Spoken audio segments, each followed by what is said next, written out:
still. So chin chin to everyone. I don't know what's happening where you are, but where I am, it's quite muggy. But you know, we're in the full throttle of summer, which is why we are doing pink wine today. And I have to tell you before I forget how much I deeply appreciate the support that Plum Market has gotten over the last, what is it now? We call it the 15 months of 2020, right? Doing Zoom tastings because we're coming towards the tail end of doing Zoom tastings exclusively. I'm excited to tell you that we are actively planning the second week in September to do an in-person tasting in Michigan, and we're discussing Chicago as well. But I think we'll keep doing, we'll pop up Zooms on occasion, especially when we have a fine guest like Anthony. So I think we'll have a hybrid experience, a little bit in person and a little bit Zoom, because we've gotten used to this. And I think there's an intimacy that's terrific. I should reintroduce myself. If any of you are joining for the first time, I'm Madeleine Trufant. I'm the proud and happy sommelier for Plum Market. And today we are celebrating really, well, a couple of things. We're celebrating exceptional dry rosés that are not from Provence. And why is that? I just figured it'd be nice to explore other regions beyond Provence. You know, we all beeline to that. And Anthony, I apologize to you in advance because your heart is in Provence, I think, or at least in southeastern France, having spent 50% of your life growing up there. So it's no snub of Provence, it's just a recognition of other regions. And also, it's a celebration and appreciation of our relationship with Kermit Lynch. So Kermit is a visionary who happens to be Anthony's father. And Anthony is now very much involved in the company on his own merit. But Kermit Lynch, what, 40 years now, Anthony? We're coming up on 50 in 2022. Holy moly. Started a combination of a retail shop in Berkeley, distribution company, and for those of us in the Midwest, an exceptional import company focusing, I think to date, exclusively on dominantly French, but now Italian family estates. And what I find really poignant is that a lot of your growers are still with you. And that, these are relationships that have been forged quite literally over decades. And we're the beneficiary of, frankly, Kermit's recognition of quality, both in the people and in the wine over such a long period of time. So thank you very much for making these wines accessible to us, both in Michigan and Chicago. And to clarify, the reason we're having a little bit of a, not so much a disconnect, but there's diversity in our tasting today because the distribution in Michigan and in Chicago plum markets are slightly different. This is not a good or a bad thing, it just is. And I'll clarify it as we go along. Some of the wines are available in both markets at the moment and some are not. Some are on the way. So, bear with us as we, as you hear about wines that you may not be tasting. There's really no housekeeping other than, per usual, you're always very polite to keep yourself muted. Anthony, have you seen who's joined us from Hawaii? Wave, Chuck. Hi, Chuck. Is a dear friend and master sommelier Chuck Peruia, who does exceptional deep dives into terroir on his own virtual tastings that I like to join whenever I can. And thank you for joining us. A teeny little bit about Anthony himself. You grew up 50-50 in the United States, correct? And in France. And when I went over your bio, what I thought was so dead cool is that all the French kids thought you were really cool. Is that true? Yeah, I did grow up half the time until I was about 12 years old in the south of France. So basically, my dad, when he built his business, he started spending long periods of time in France and in Italy, but mainly in France. visiting these growers and traveling throughout the wine regions. And eventually he decided to kind of settle the family with him back and forth rather than just sort of leaving us for months at a time. So that was an amazing privilege for me to have that upbringing. And yes, they thought I was very cool because I could speak English and I taught them all the swear words in English. Of course, and they taught you French. Hopefully it wasn't too, but when you're young, it's easy to pick this stuff up. In Greek, we call it aptafti, by the ear. You just pick it up because you want to play, you want to get along with people of your age. So everyone, as we go along, because I'm going to start showing some slides just to, Anthony's going to bring these wines to life, but it's always fun to look at the terroir, to look at the people behind the wines. You can go to your upper right-hand corner and it says view and select speaker view if you like, as opposed to gallery, unless you want to look at each other, and whatever suits you. And to that point, we're going to relatively quickly go through these 6 wines. Let's see if I can pull up what I've got. Here we go. So there is, I have spoken to Kermit on the phone. I don't think I've ever met him in person, to be honest with you. So I will hold the thought, but that's the Berkeley store, correct, in the background? That's it. Right. And, I have to admit that I haven't played with a lot of your Italians, but I was thrilled to taste the regular Sommariva Prosecco.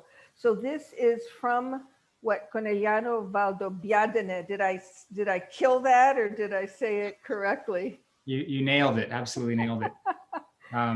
So we all know Prosecco, which is from the Veneto region of northern Italy, and Conegliano Valdobbiadene is the sort of top growing area for Prosecco. So if you see that written on a bottle, yep, maybe don't try to pronounce it, but just know that it's going to be the best vineyard sites and sort of the finest, most delicious Prosecco.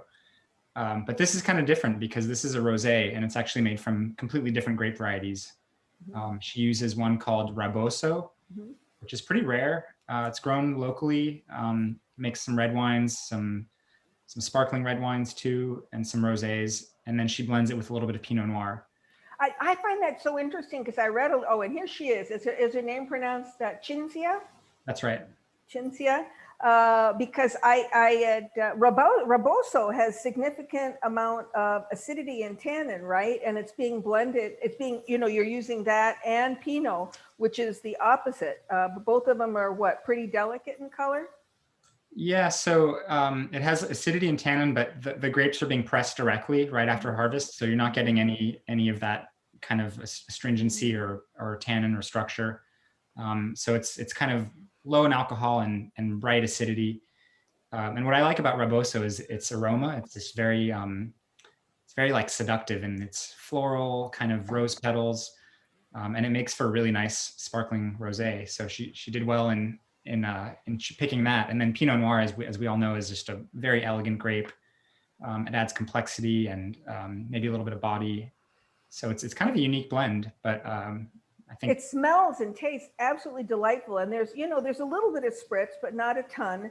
And it's sort of fruity dry. I wouldn't even call it off dry. It's not sweet by anybody's measure. And I let the wine warm up in my glass. But I think also, note to self, if you're listening, it's under 12% alcohol by volume. At least that's what's claimed. So you can get away with glugging it a little bit, which I think will be the inclination. It's utterly charming, Anthony. I really consider it like a pink version of Prosecco. It serves the exact same purpose, just as an, aperitivo before dinner or even with a meal.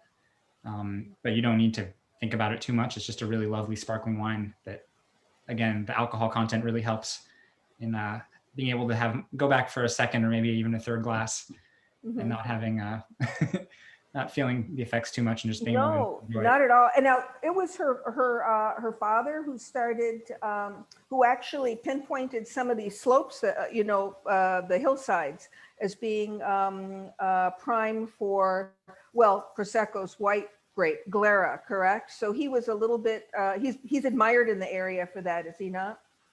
That's right. So back to this area, the Conegliano Valdobbiadene, as you can see in the photo, it's really beautiful. It's very hilly. So it's actually in the foothills of the Dolomites.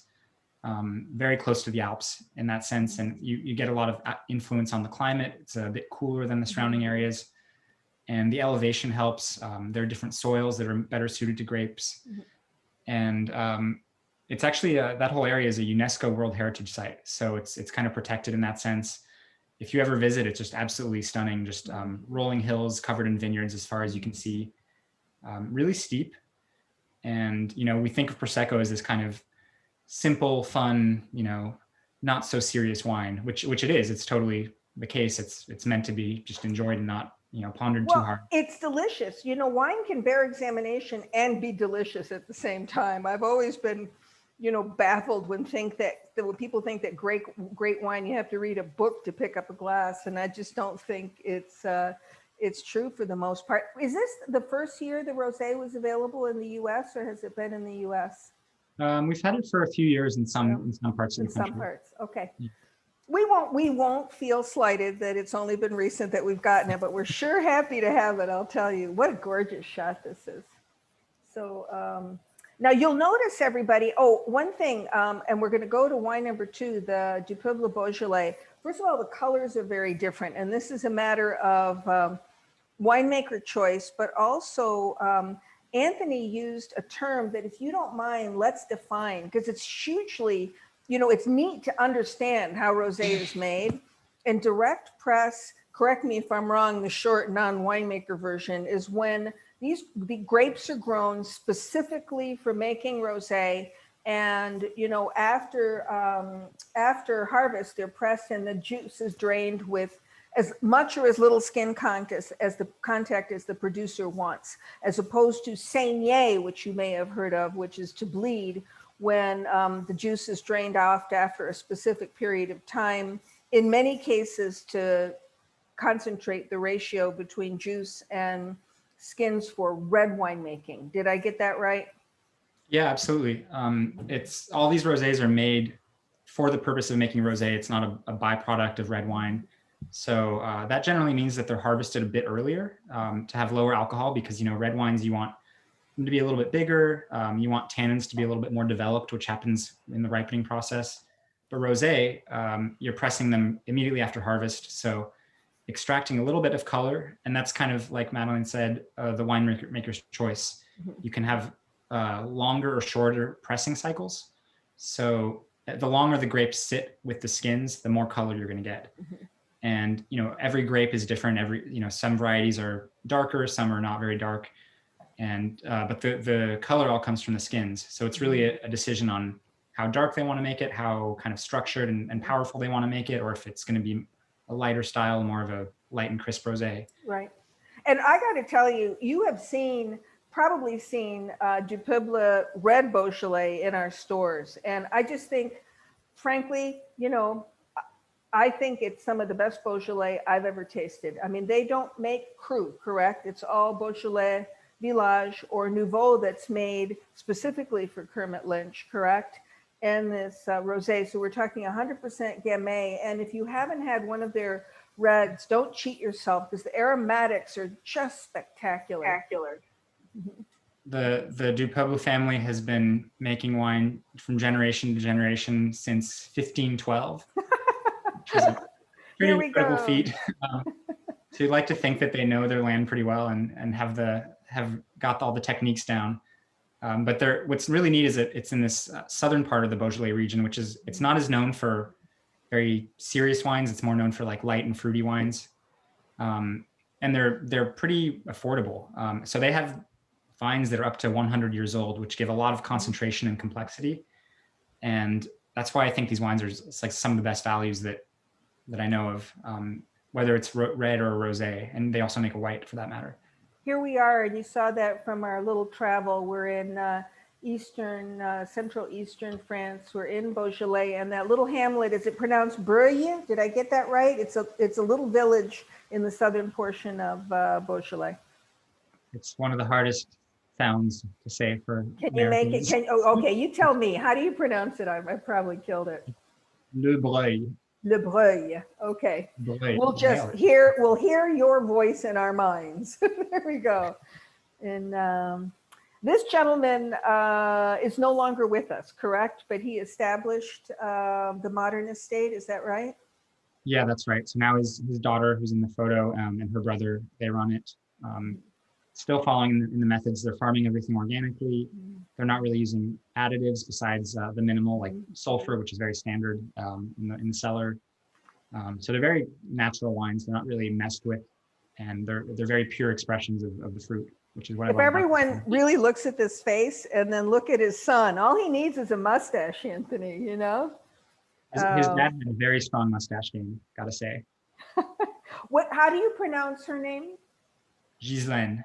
Ghislaine. So, it's a soft G and you do pronounce the S. It is hopeless. Exactly. Okay. Ghislaine. And is she, do they split up the duties of winemaking and vineyards, or do they just work in tandem on everything? They collaborate on everything, but he's more involved in the vineyards and cellar, whereas she's more on the commercial side. So she'll do like sales trips. Maybe she'll come visit you in the shop and pour her wines for you one day. But he's doing the dirty work, getting his hands dirty. They don't make a ton of rosé, correct? I was looking, by the way, if you haven't experienced the Kermit Lynch website, I'm going to tell you it's a source of great comfort to me, because I know I can go there and Anthony, I don't know who writes the profiles, but you get a lot of information in one page, which I very much appreciate, with lots of links. And from what I understand, the rosé production is modest. It's not a lot, correct? Yeah, it's mostly red wine there. I mean, Beaujolais is known for their red wine, 100% Gamay grape. Here he is in a tank. But yeah, the rosé, they've made a little bit more recently because there's been a lot of demand, and that's a choice they can make before harvest, is to dedicate certain parcels just for rosé production, so they can make more or less in a given year. Now, when they're talking old vines, this is significant. I don't think of Southern Beaujolais as having old vines. And are these granitic soils? They've got a mix of soils, which I think contributes to the complexity of the wines. So it's a lot of granite, which is found all over Beaujolais, but there are pockets of limestone as well. And yeah, the vines, so I said like up to 100 years old. Gamay vines, they're trained very low, as you can see. They're like little stumps. So for harvest and for anything working the vines is like, it's truly backbreaking labor. I have to read this, because I don't know how much writing your father still does, but sometimes he's positively poetic. Maybe the wine that he's been drinking is an inspiration, but he's talking about Dupeuble's reds. And he says they express multi-layered layers of sublime simplicity. For anyone to celebrate simplicity in wine, he's my hero, because quite often people talk so much about complexity, but to have like a punch of simple, spectacular flavor is special. And he calls this, the reds, a palate hummer, which I think is just terrific. I have to subscribe to your newsletter, because I think you're writing it now, aren't you? I'm doing a lot of it now, yeah. Yeah. Trying to be inspired by a really good wine to put words to it, but it's not easy. No, but that's always the case, isn't it? As long as you don't slide into French and you have to translate it later for us. So here we are. Where are we? We're in Sancerre. So everyone thinks Sauvignon Blanc, but we're talking significant Pinot Noir land as well. It's a weird, fun story that I only learned recently. Back in the 1800s, Sancerre was, in this part of the Loire Valley, was almost entirely planted to red grapes. Pretty much all Pinot Noir, for that matter. And then they had phylloxera, so this basically devastating little bug destroyed all the vineyards, took over the whole vineyards of Europe and basically killed them off. And when they had to replant everything, for whatever reason, they chose to go with white. They chose a lot of Sauvignon Blanc. I think it was just the market tendency at the time, and then that's been reinforced, because today I think it's probably, I'm going to guess 80% of Sancerre is Sauvignon Blanc, and the rest is Pinot Noir. Is Pinot Noir. I have to make it a mission to retaste Reverdy's Sancerre Rouge, because it's been some time. It might have been my last visit to Chicago. Denny, do we get the Reverdy Sancerre Rouge in Michigan? Do we pick it up? Oh, you have to unmute yourself. Sorry about that. I'm putting you on the spot. I think there's a few cases that come in, but we do have we're just about to receive our Reverdy, so we'll see what shows up. Everyone, our friend Marshall Ware, who works with us occasionally and is absolutely an encyclopedia of useful information, is putting some website links in the chat room. So here we are. Where are we? We are here on the big map, and then we're in the Upper Loire, right? Is it off my map? Let's see. Here we are in Sancerre. And Sancerre Rouge and Blanc is celebrated in Paris, isn't it? Which is one of the reasons these guys came to prominence. Yeah, it's like the quintessential bistro wine.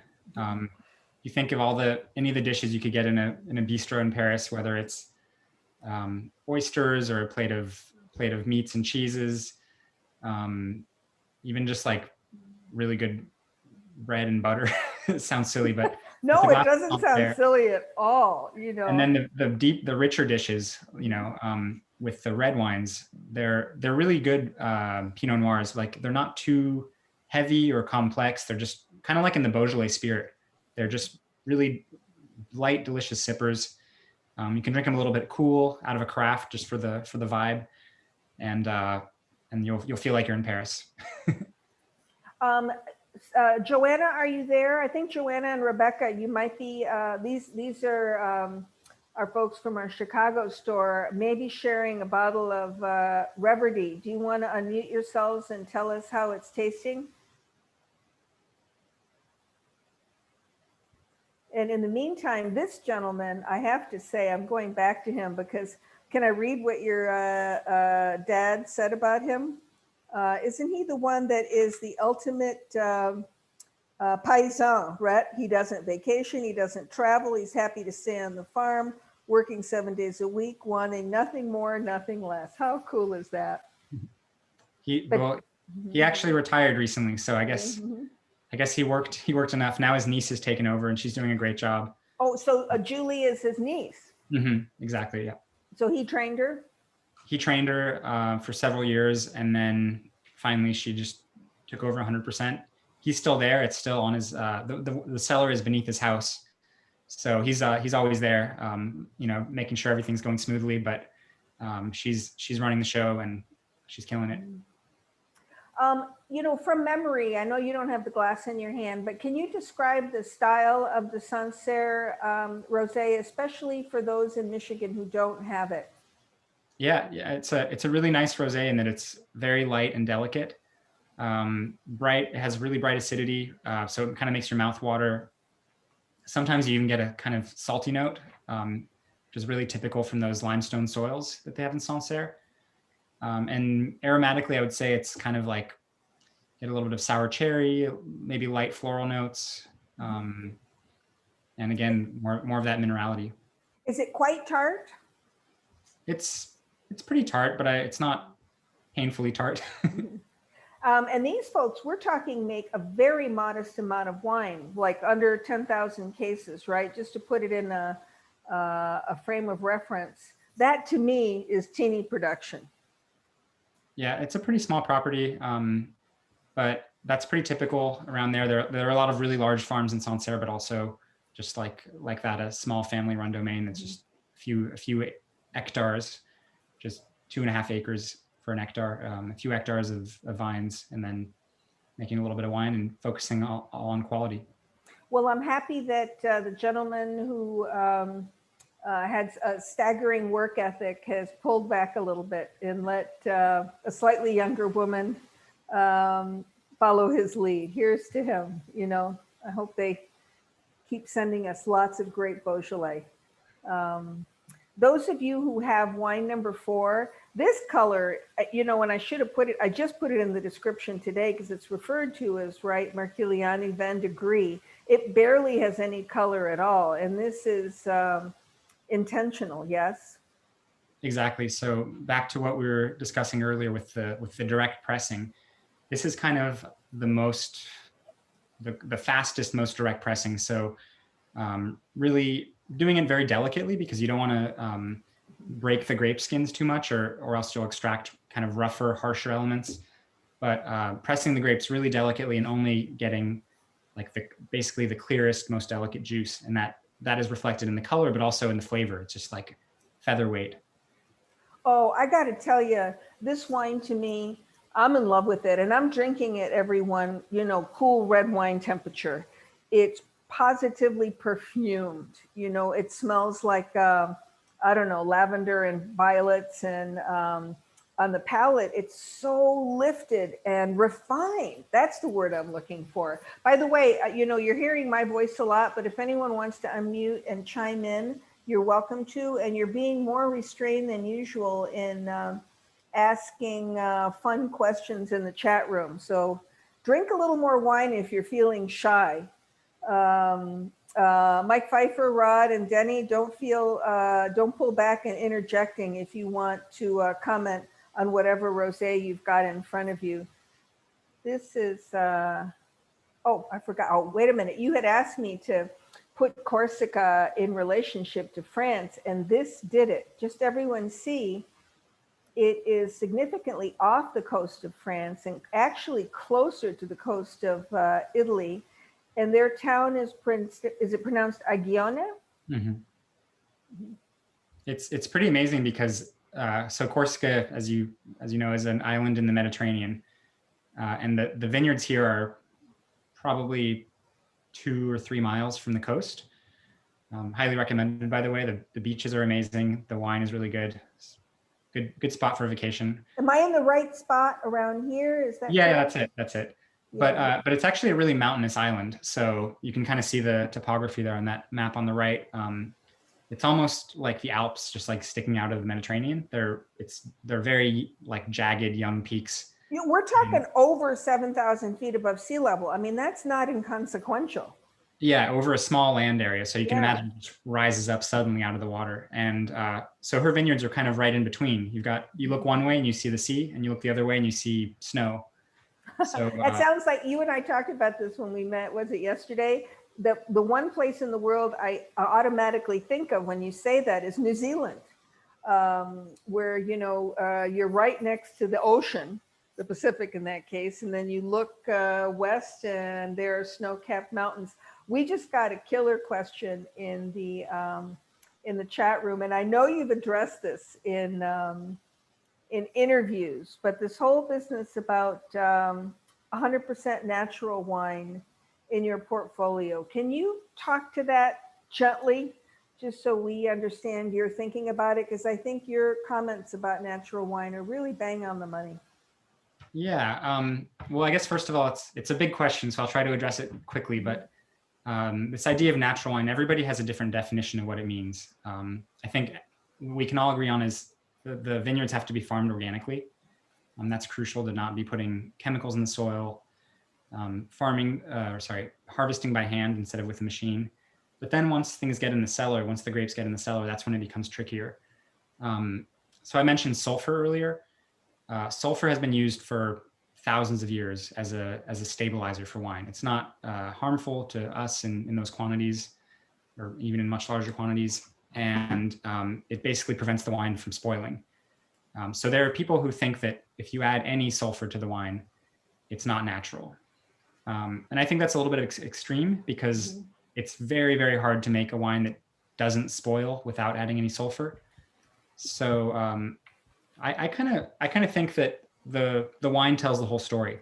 If it's really kind of, if it has complexity and a lot of flavor and a lot of, if it tastes genuine and tastes like real fruit and real elements, I guess, then it's probably made fairly naturally.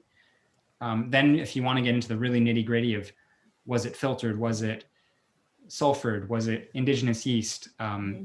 Those are all steps that, a winemaker can take to make a more natural or terroir-driven wine. But ultimately, I just don't think that the dogma of trying to make a fully natural wine should not overcome the desire to make a good wine.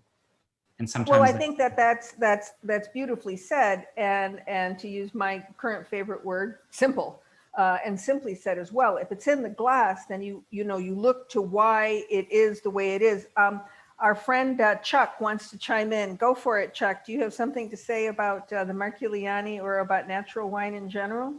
Well, not necessarily, but I'd like to talk about, first of all, just about rosé. Mhm.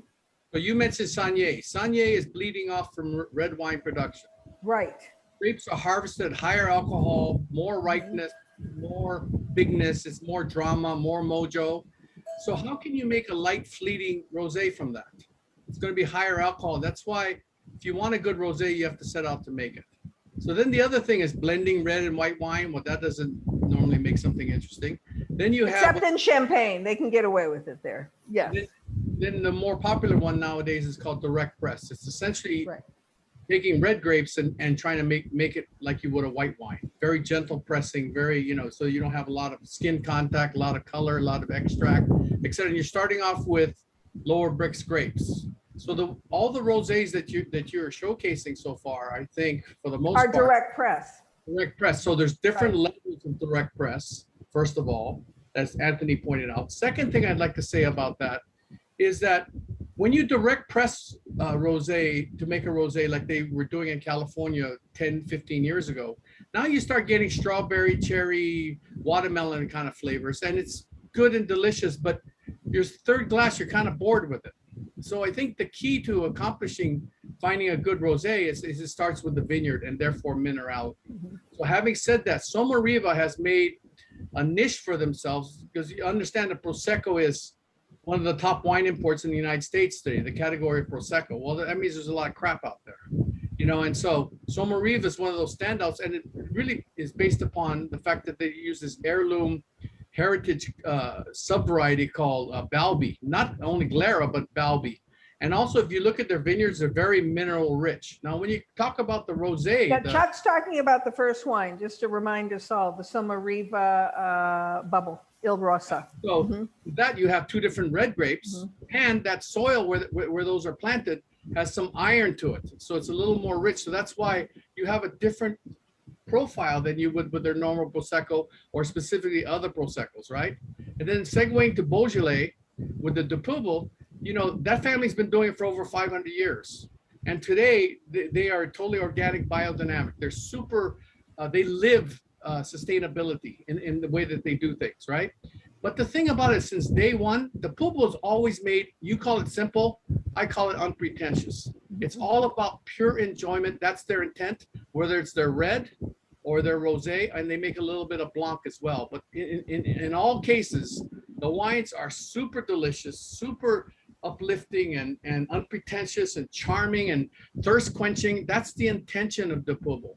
Then you look at the Sancerre rosé, you're talking about the eastern part of the Loire Valley. So some of the warmer places of the Loire Valley.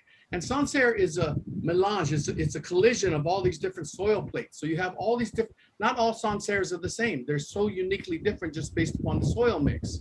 Back in the old days when Rouge was mainly planted, you could barely get the Pinot Noir ripe. So that's why I think the phylloxera created them to segue to something that they could count on every year. But at the same time, with the warming of the planet and the conditions, that's why Pinot Noir is coming back. Understand, these are very minerally intense wines, not fruit, not strawberries, cherries. They're very minerally and very ethereal, so light, like you can't get that kind of lightness in California. No, when Chuck is talking mineral, I'm interrupting just to define that. We're talking about that sense of inorganic earth, like rocks, because we in the wine business use that term with abandon, and some people will look at us like, what the hell are you talking about? If you think of earth, organic earth, meaning when we're out there gardening with the dirt and the leaves, and inorganic earth is, to me, the smell of, salt water or wet stone, or the impression of rock. Sorry to interrupt you, Chuck. And it also gives a sense of savoriness too. When Right, it's savory, yes, absolutely. And I think that's really important when you're considering food. But it's very uplifting. It's very mesmerizing. It's very riveting in its minerality. It's not like all these other rosés that we have here. Then you talk about Marquiliani, Anthony Lynch's father, and there's several renditions of what he wrote. But when I got the email, it essentially said, said, this is like drinking a cloud. It's so light and weightless. Yes. And after you swallow, all that's left is perfume. He said something along those lines. And I was going to read that, and God love you. You ripped it away from me. It's absolute weightlessness to it. Yeah. Nothing left but for perfume. Yeah. Right. And so the point of that story is that I want to share with everybody. Corsica is relatively a hot island, you know, and here's this gnarly red grape, indigenous grape called Sciaccarellu, and it shows you that it's possible, despite global warming, the warming of the planet. Here's this lady, this family that's growing this hardy, robust, very rugged grape variety like Sciaccarellu, and they're able to make something that's like a cloud. It's so light and ethereal. It's just, to me, it's one of the finest rosés in the world. And I would like to add, if you look at the Plum Market website, it's $15.99 or something like that they're offering at. Just to let you know, in Hawaii, it's $36 a I bottle. don't think it's $15.99. Denny, how much is it? Isn't it pushing 30? It's cheaper than Hawaii, or less expensive than Hawaii, I should say. I thought it said $15.97 on your offer, but I could be wrong. Boy, But I'm just saying, it's $36 here in Hawaii. and you happily pay it. Yes, I do. And for our restaurants, you know, we would buy 20 cases, even though we have no storage, we would buy 20 cases because it's perfect for hot weather sipping and for all kinds of foods. That's all I have to say for right now. Thank No, you. for right now, but don't go away, because, you know, you can see my friend Chuck has more passion than anyone deserves to have. And he's very much, I call him Mr. Terroir, right? You and Wayne Belding, I call him the rock guy and you Mr. Terroir.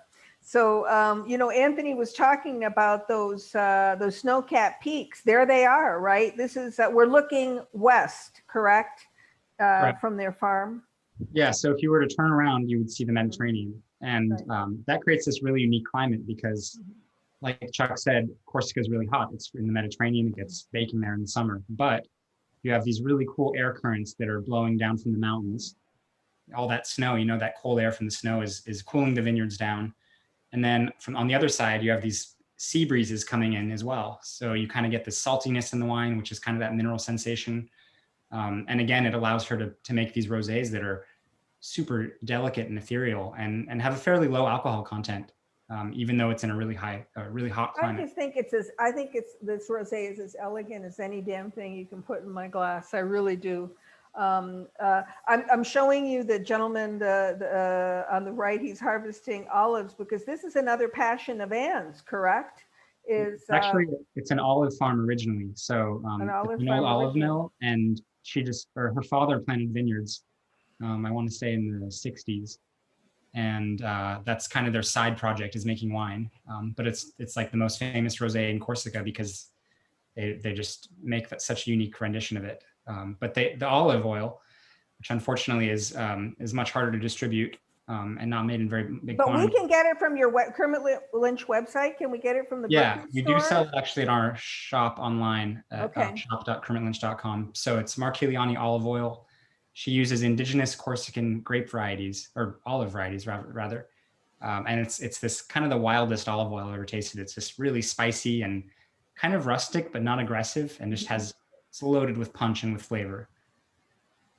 I wanted to show another picture of Anne because she's just so special, and she makes a cuvée I've never tasted, named after her daughter, right? Le Rosé de Pauline.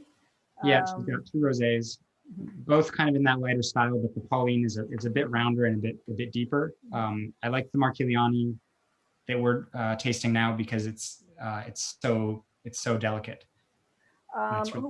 Was it Chuck who talked to the grape variety, which is, I'm going to kill the pronunciation. Is it Sciaccarellu? Sciaccarellu. Which is Mamolo in Italy, correct? It's also, it's a very obscure grape grown in central Italy, but in Corsica, it really comes to life. It's planted kind of all over Corsica, especially in the south. And it's really unique. Some people compare it to Pinot Noir because it's not as tannic as the other grape of Corsica, which is called Nielucciu, actually a clone of Sangiovese. But this Sciaccarellu, it's if you try a red wine made from it, it's very spicy, very herbaceous, very kind of exuberant and flamboyant. A lot of like crunchy fruit. And the name actually means in Corsican, it means something that crunches under your teeth when you chew it. because that's the way the berries get when they're ripe. But the wine tastes that way too. It's like crunching on ripe berries, and it kind of has a stoniness, like that mineral thing that we mentioned. It's just really unique. Joanna has a question for you. Joanna, you want to unmute yourself and ask your question?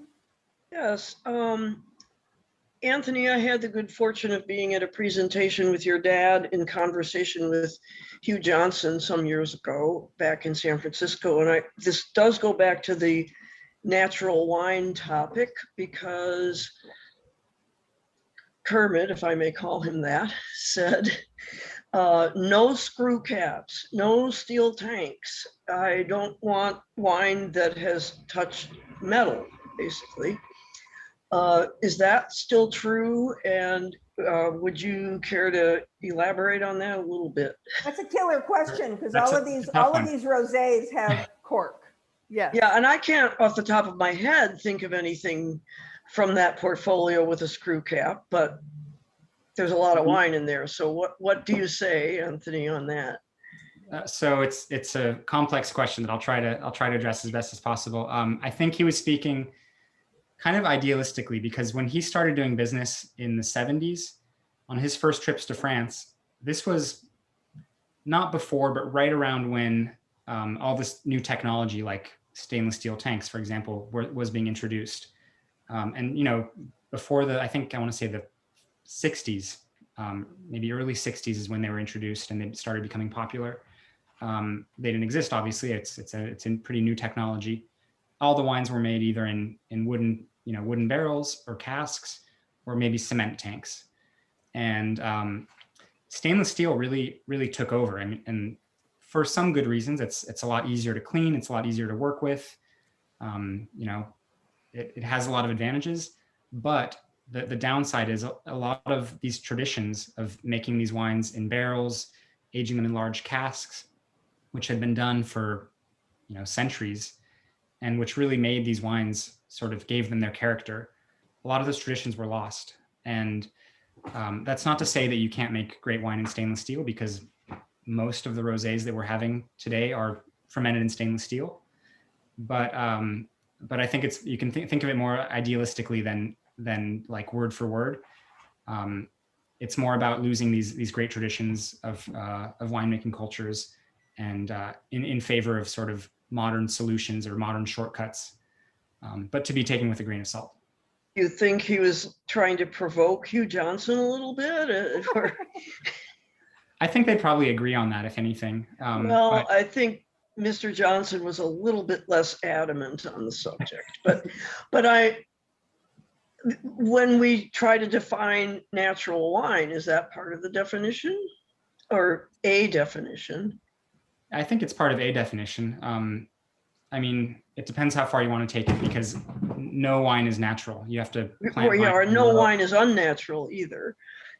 Well, I don't know. If you go to a supermarket and pick off the shelf, that's science. Yes, they dump things in it that are weird. It's like a laboratory. So well, I think this was a choice. I mean, or it's a viewpoint. It's a viewpoint. But I mean, I'm interrupting just to interject that at the end of the day, it's in the glass. Whether it's got a natural cork or a Stelvin closure. By the way, I'm looking at all the corks, and some of them are fully natural, but at least one is Diam, right? That's a composed cork. Mm-hmm. The Trinquevedel, the Tavel. When you look at them, if you see, it looks like chopped up and recomposed. So it lends a certain degree of a guarantee that you probably won't get TCA from it, right? Corkiness from it. So I'm going to shove us along to the Mas-Champart, but thanks for asking a killer question, Joanna. And it doesn't hurt to channel Kermit in the company of Hugh Johnson, right? If I can add one more thing, Madeline. Please. On that. Oh, no, please. Absolutely. I think it's more important to differentiate between the commercial mass-produced wines that are, being churned out in huge quantities and made basically like in a laboratory where they're manipulating every aspect of it, versus the artisanally made wines, like all the ones that we're drinking. And then you can get into the nitty-gritty of between the artisanal wines, what's natural and what's not. And they're going to be really small nuances. And that's where everybody can have their own opinion. But I think the bigger fight is these wines with a sense of place versus just the huge production of, characterless kind of bulk, which is still what dominates production in the world today. Oh, to your great point. I mean, you can buy wines like that, they often are delicious, but, if we talk about bearing examination, not tiring of them, being able to drink them over. I mean, I could drink that Marquiliani Rosé for hours at any temperature, and it would welcome me, with a smile every time I picked up the glass. Also, frankly, there's something that touches your soul when you know that these are made by the people they're made by in such tiny production in a very specific region that brings a whole host to the grape. Beyond anything that happens in a tank or a barrel, right? Totally. And that's a good segue, because the next one is made by a charming couple in the Languedoc region. So kind of not southwest, but not Provence either. There we go. On the western curve of the Mediterranean, right? So west of the Rhone Delta, there it is. Is it pronounced Mas? You pronounce the S? Yeah. Mas-Champart. And this is an area that lends several villages to that name. How do the French say Saint-Chinian? Saint-Chinian. Chinian. So Okay. it's a neat region because it's really kind of rustic and off the beaten path. The soil, I wouldn't call it soil because it's just pure rocks. I don't know how their vines actually find a foothold in the ground, because and I think we have a photo somewhere, but it's just like a big pile of stones, and somehow the vines are able to sink their roots in and find some sort of sustenance and water. How far inland are they? I mean, can you see the Mediterranean from there? No, it's again, it's in this area kind of between in the foothills, which is kind of the sweet spot in all of the Languedoc. You have these hillsides where it's a little bit cooler, a little more rainfall than by the coast where it's just very hot and dry. And the soils are a little bit poorer, like I said, a lot of stones, and that's just really what gives the wines their character. And correct me if I'm wrong, I was reading not only what was on your website, but on their website, you've got incredibly complex soils in this area. So what grape is planted where is an issue, correct? It is. So what's really interesting about Saint-Chinian is about half the appellation is on limestone soils, like you see here. So that's just like a wall that they made out of stones that they pulled out of the vineyard. Just like rocks everywhere. They just turn up overnight. And then the other half is on schist soils. What's really interesting is that the schist soils tend to be, when they degrade, they form this sand that is very poor. Whereas when the limestone degrades, it creates clay. So these soils do have a little bit of clay deep down. So the vines are really digging deep to try to access that layer of clay where it holds moisture. And what you said was a little baby masterclass, everyone. So the clay is limestone derived, correct? And the sandstone is schist derived. Did I get that right? Just sand, yeah. So it's just based on the size of the particles and how they erode and decompose. So you have now, especially with a hotter and drier climate, the areas that are on schist, which is not any of their parcels of this couple's parcels are all on limestone, but the schist areas are suffering a lot more from the heat and the drought because there's no matter, there's no like organic matter and no water retention in these schist soils. When it rains, it just goes straight through, and so in really hot years, the grapes tend to ripen really fast. They get a little bit overripe. They might shrivel up a little bit because they're so ripe, and the vines suffer a lot. Whereas in the limestone, where there's even just a thin layer of clay, provides really important sustenance and moisture. Water retention.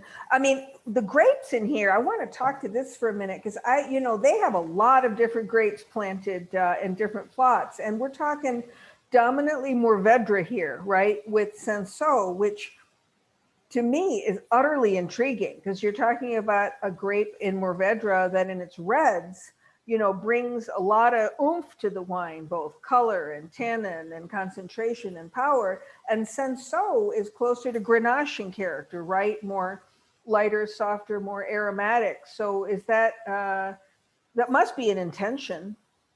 Definitely. And if anybody's had rosé from Bandol, they're kind of known as the holy grail of French rosés.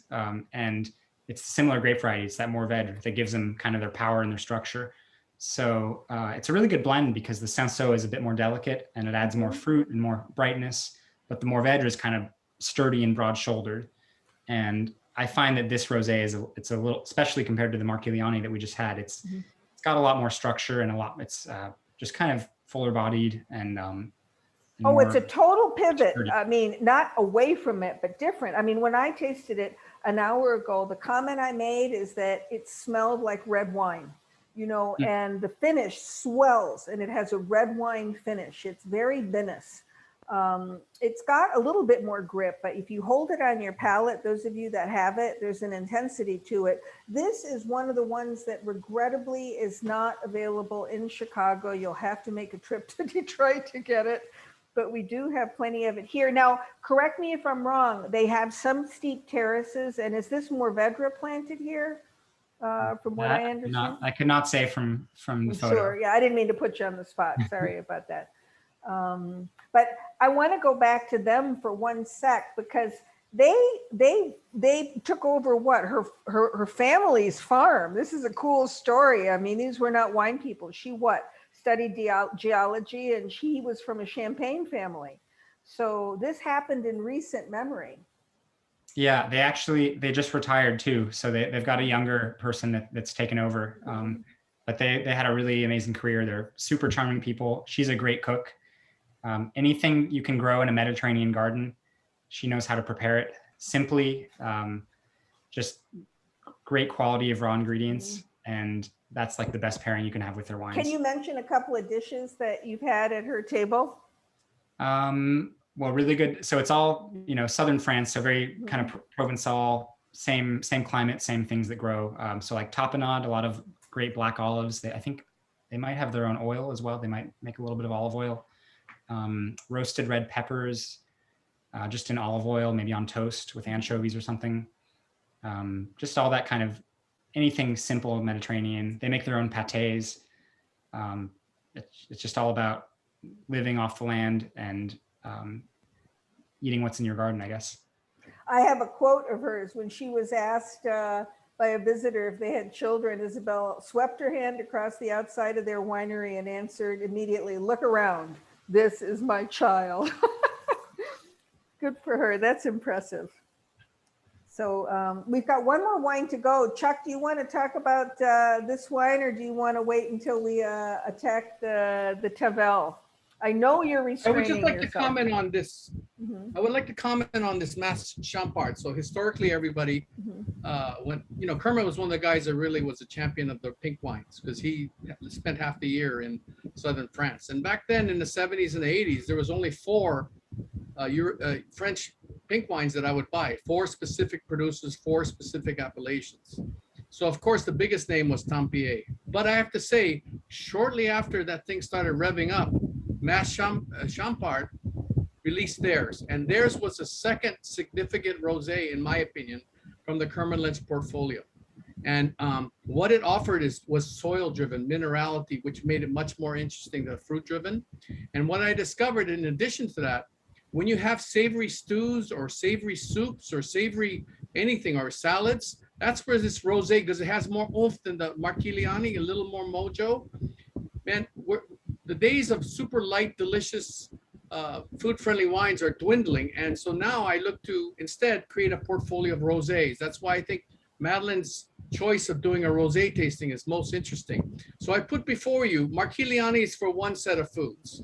The Mas-Champart and later the Tavel are going to be for more hearty, meat-generated soups, stews, whatever. And then we go to Tavel, which you can easily have with just red meats in general. So it's like having instead of one pitching wedge, you have 7 different ones with different degrees. That's what these rosés offer.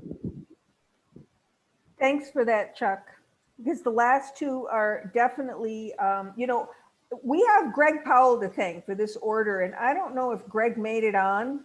Greg, did you make it on? Greg is our ambassador. he has no reception. And He has no reception. Greg is our Kermit Lynch ambassador who gently twisted Anthony's arm into jumping on with us today, but he's in a space that he has no internet access. But he set this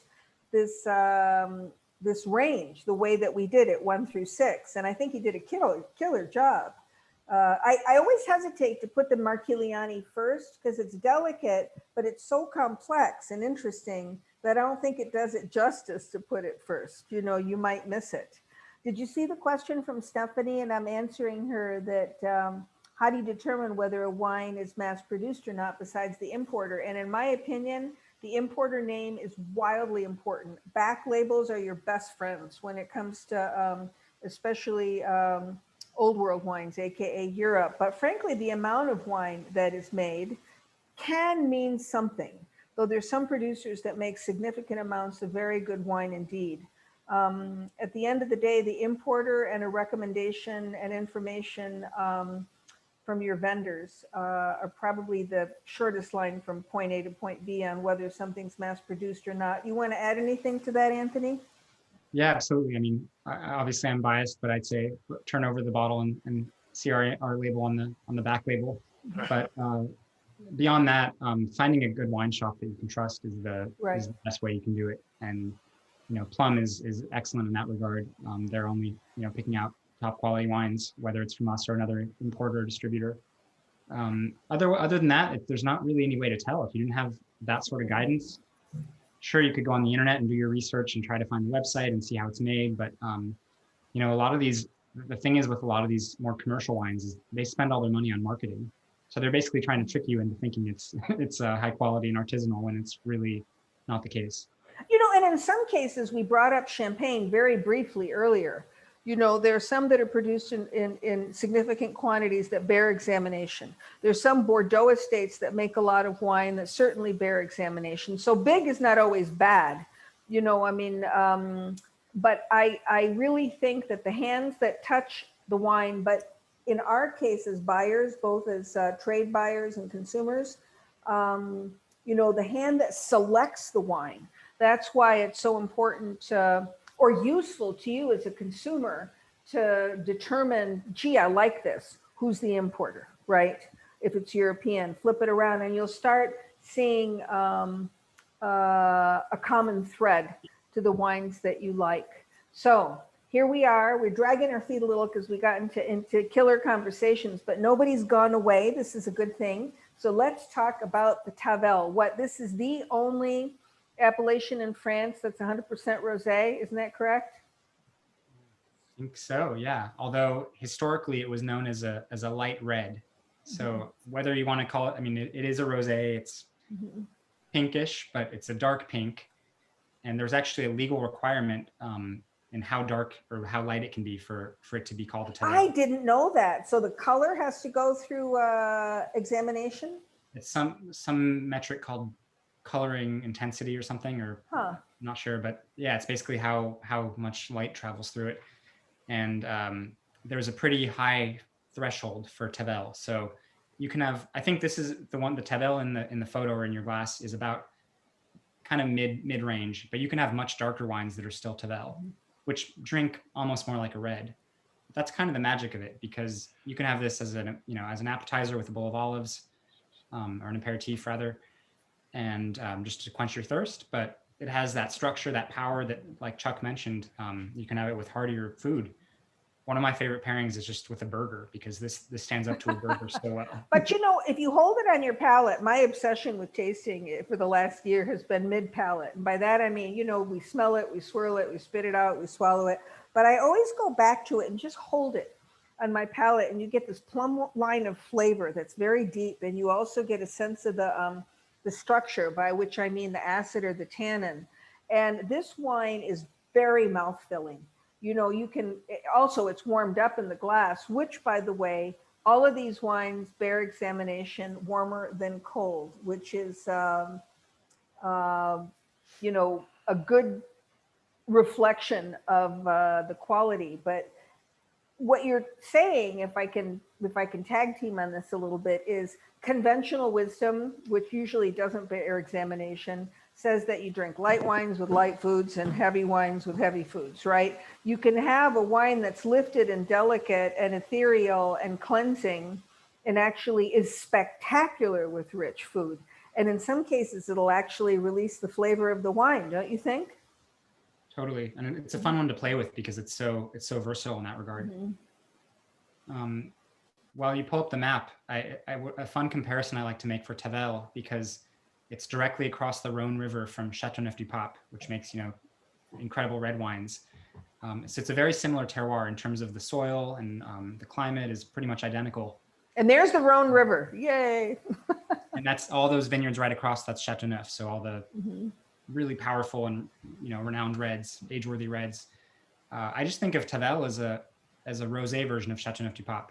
Huh, I never thought of it that way. That's brilliant. It's so simple. Because here we are. There is Tavel and there's Châteauneuf-du-Pape, right? And we are down here. We're on, in this area, we were earlier with the Saint-Chinian, right over here to the west or to the left of the Rhone. But here's the Rhone, and we're right at the headwaters of the Rhone Delta. Who are these? Who's this handsome couple? So Céline and Guillaume Dumoulin, it's a family farm, but they've been at it for, God, I want to say at least 10 years or so. They're, they have this, they're blessed with these great vineyards. It's mostly Grenache there. So the Grenache grape, it's blended. They have Mourvèdre, they have Syrah, Cinsault. But I counted 6 grape varieties. So they're not unlike Châteauneuf-du-Pape, in which case they can have several allowable grape varieties, correct? They're even allowed to have some white, like Grenache Blanc, for example, or Claret. And, it allows them to really cater to how they want to, how they want to make the blend. But yeah, it's a neat place in that regard. In the versatility of the wine, it's really kind of has no parallels in the world of rosé. Can I ask one techno question, if everyone doesn't mind me geeking out for a second? Because I faithfully and happily read through all the tech sheets, and I think this is the only wine that goes through malolactic, or maybe the last 2 did. The last one did. Yeah, just to remind us all, malolactic is the conversion of, it's like a secondary, they call it a fermentation, but it's really a conversion of malic tart appley acid into lactic softer acidity. And the first 4 rosés didn't go through that, but the last 2 did. Is that because they're dealing, well, you tell me, I don't want to put words in your mouth. Is there a reason or something we should think about? It's, so first of all, the one that we're drinking now, the Tavel, doesn't always, so it depends on the vintage. And it's a really, I guess I don't really understand it fully because it's a lot of science, and that's what enology is all about, is studying this. But like Madeline said, it's a conversion through bacteria, actually. So just bacteria that are floating around in the wine.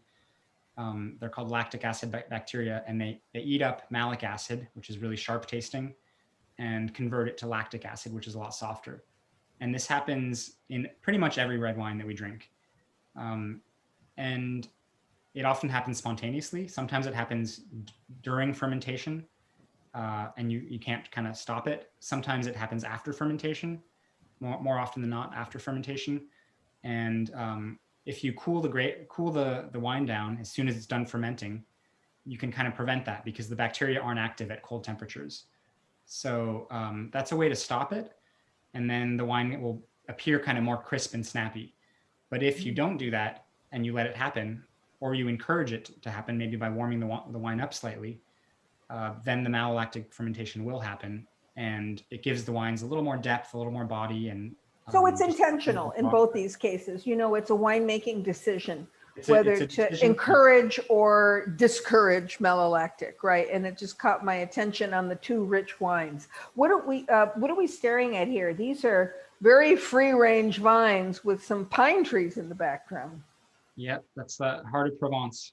Old bush trained vines with cypresses, and I'm sure you can't see it there, but a lot of garrigue, a lot of wild thyme, rosemary, some lavender, all those aromatic herbs, which you might be able to recognize a whiff of in that wine. Oh, we always want to look for it, right? Garrigue, Garrigue, is a term that sort of encompasses, what officially underbrush, but actually includes all the aromatic components that you mentioned. Someone made a comment, Allison made a very poetic comment. Does the heart and the mind of the winemaker make it all the way under the cork? I would think so, don't you, Anthony? Definitely, yeah. I don't know how I would say how, but it's beyond me to put words to it. But definitely, having visited these people, seen where they work, seen their land, and tasted their wines, there's undeniably a link. Well, we kept you on longer than I promised you we would. I originally told him half an hour, and I just lied like a dog. What can I tell you? Here you are. But last, so don't worry about it. No, you made this so special for us. By the way, Allison, who made that comment, her family, she and her father and their team make Schramm's mead, which is, arguably or actually one of the, if not the best mead in the United States. So, I encourage you to try to get your hands on it. I want to mention to everyone that especially if you're in Michigan, I'm going to, for the first time in 15 months, be at the West Bloomfield store tomorrow between noon and 2, and I will be tasting everything I've got open here. So you can stop by if you didn't have all the wines. This is our first foray into actual tasting with consumers in the store, beyond a little bit of bubbles that we did last week. And also, I want to, Anthony, if you can hang with us just for a moment, I want to tell you about the next tasting, because it is Denny's Garage Sale 13. And we always take our inspiration from Star Wars. So this is a selection from Baby Yoda's cellar. Per usual, it's going to be around 20 wines that are fluttering around 20% off frontline retail pricing. Not 50%. 50%. Sorry, did I say 20? Go ahead and explain it, Denny. You're going to do a better job than I will. Oh, I'm not going to do that, but I just, it's our semi-annual trip to the bargain situation where we find older vintages or discontinued items that we can swoop in and get really great pricing on and offer them to our guests. Generally, it's a one-night thing that turns pretty hectic, but we've extended it to a virtual opportunity for 4 days, starting on the 29th. And we will taste these 4 wines on that evening. 2 weeks from yesterday, right? 2 weeks from tonight. Mm-hmm. But you'll have a whole list, like a PDF. We'll have a whole list of 20 items. Right. Mm-hmm. Very red heavy. So if you like really good values on some great red wines, we're looking forward to seeing you. It's Denny's garage sale, because this is Denny's brainchild and has been this is the 13th garage sale we've had. And, these are not just inexpensive wines. They range from $10 to whatever, but they're all staggering values, but most of the time because they're things that he's ferreted out, either in warehouses or simply because a supplier wants to flip the vintage. And Anthony, I can't thank you enough for your heart, your personality, the work that you're doing. I'm so happy you're nice and young and are going to carry Kermit Lynch into the future for us. Will you come and visit us in Michigan and Chicago? I'd love to do this in person. That'd be a lot more fun. Although this was great too. So everyone, thank you so much for hanging with us a little bit later per usual, but I will put in a follow-up email, which I will craft right after I get off with you. The contact information, well, you can always contact me. You can always go online and look for the wines through our website, but I will also give you the contact information for the buyers in the Chicago store in case you're interested, especially in some of the wines that weren't represented tonight. I know the Marquiliani, the Corsican wine, is coming in drips, Joanna, so maybe look into that and see if we can get our hands on any, but I'm not sure if the Mas-Champart is coming in. So, we are happy to make anything and everything accessible to you. We look forward to seeing you in West Bloomfield and in Chicago. Chuck, any final comments from Hawaii? I loved having your company. Thank you. Thank you. And if I could say I thoroughly enjoyed myself. If I could just make one more quick comment. Please. Champart and the Tavel, Yes. just some thoughts for you in terms of food.